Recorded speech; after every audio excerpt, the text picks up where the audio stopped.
में एक अलग उत्साह है और लोग अपना वोट डालने जा रहे हैं पोलिंग स्टेशन और एक अच्छे उम्मीदवार को चुनने की सोच रखते हैं और जम्मू कश्मीर में एक तब्दीली लाने की सोच रखते हुए आज एक बड़ी नंबर में लोग निकले हैं। Large number of people have gone to the polling stations to cast their votes और ये एक वेलकम स्टेप है towards development of Jammu and Kashmir.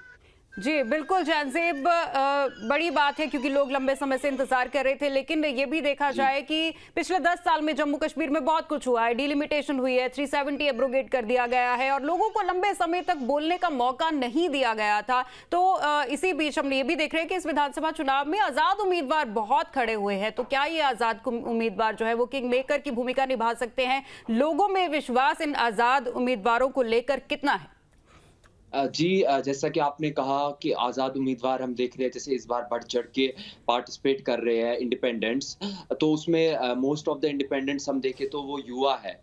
Youth are taking charge and they are representing their constituencies and they are contesting the elections as independents। तो मेरा मानना है कि इस बार जो लग रहा है इंडिपेंडेंट्स गेम चेंज कर सकते हैं और किंग पिन बन सकते हैं। किंग मेकर का रोल इंडिपेंडेंट्स की तरफ हो सकता है, जैसा हमने बारामूला के इलेक्शन में देखा था।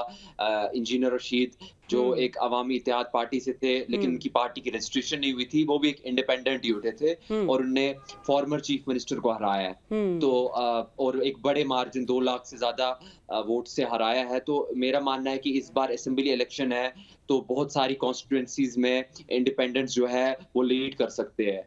जी जहांजेब, आप वहीं पर रहते हैं, जाहिर तौर पर लोगों से भी आपकी बात जी। हुई होगी जब ये इलेक्शन अनाउंस जी। हुए थे, तभी से आपने लोगों से बातचीत की होगी। लोगों का क्या कुछ कहना है? किस तरफ झुकाव आवाम का ज्यादा है इन चुनाव को लेकर?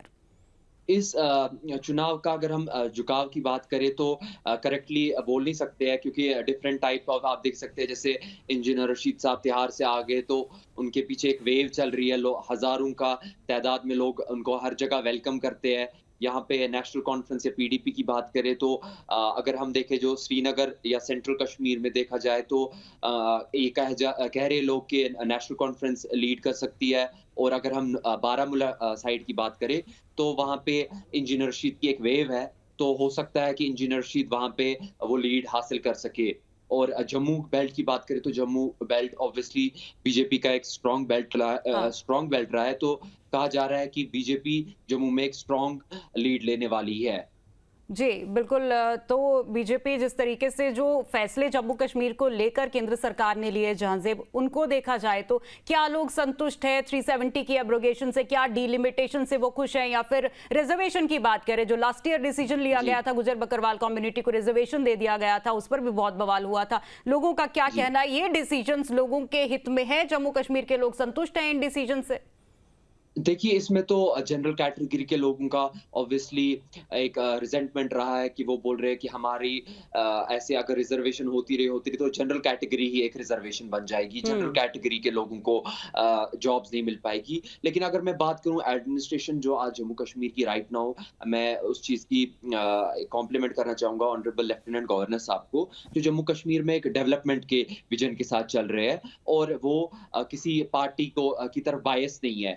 और जम्मू कश्मीर में एक एडमिनिस्ट्रेशन जो राइट नाउ है वो अकाउंटेबिलिटी है और ट्रांसपेरेंसी है और एक फ्रेंडली एडमिनिस्ट्रेशन जिसे मैं कहूँगा जो जम्मू कश्मीर के लोगों के मसले जो है, आज आपको किसी के सामने भीख नहीं मांगनी पड़ती है, पाँव नहीं पकड़ने पड़ते हैं, रिश्वत नहीं देनी पड़ती है अपने मसले हल करने के लिए। आज बहुत सारे प्लेटफॉर्म्स यूटी गवर्नमेंट ने बनाए हैं जिसके थ्रू जम्मू कश्मीर के लोग डायरेक्टली कनेक्ट कर सकते हैं अपनी गवर्नमेंट के साथ। जैसे मैं आपको बोलूँ, अभी अवाम की आवाज़ एक प्लेटफॉर्म है जिसमें हमारे ऑनरेबल एलजी साहब को आप डायरेक्टली अपनी जो भी सजेशंस है regarding social development, empowerment, youth empowerment, suggestion तो जैसे सजेशन के लिए प्लेटफॉर्म्स तो बहुत सारे होते हैं, लेकिन उन सजेशंस पे वर्क कितना किया जाता है ये भी देखने वाली बात होती है। एक लास्ट क्वेश्चन मैं आपसे पूछना चाहती हूँ कि अब राहुल गांधी और अब्दुल्ला साहब की पार्टी का गठबंधन जो हुआ है प्रदेश में, कैसा प्रभाव आपको लगता है कि इस गठबंधन का होगा?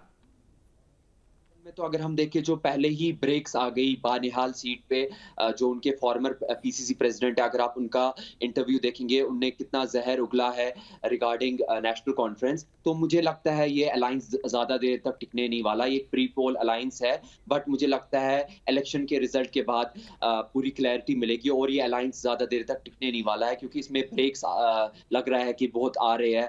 आप देखिए बहुत सारे इंडिपेंडेंट्स हैं जो हम्म। कांग्रेस पार्टी में थे, सीनियर कांग्रेस पार्टी में मेंबर्स उनके थे, वो इंडिपेंडेंट्स ने कांग्रेस पार्टी छोड़ दी और वो इंडिपेंडेंट्स ही लड़ना चाहते हैं, क्योंकि अगर कोई एक लीडर है तो वो अपने एरिया में डोमिनेंस क्रिएट करता है। जब आप उसको एक अलायंस में ये सीट किसी और को दे दोगे, ऑब्वियसली जो लोग हैं हम्म। उनमें गुस्सा होता है अपनी पार्टी की तरफ कि अगर हमने काम किया तो हमारी जगह दूसरी पार्टी को कैसे आप हम्म। मैंडेट दे सकते हो। हम्म। तो मुझे लगता है ये अलायंस ज़्यादा देर तक टिकने नहीं वाला है और नेशनल कॉन्फ्रेंस और कांग्रेस मुझे नहीं लगता ज़्यादा देर तक एक साथ रहने वाले हैं। जी ये अलायंस जहांजेब, कभी भी टूट सकता है। बहुत बहुत जी। धन्यवाद इस तमाम जानकारी के लिए।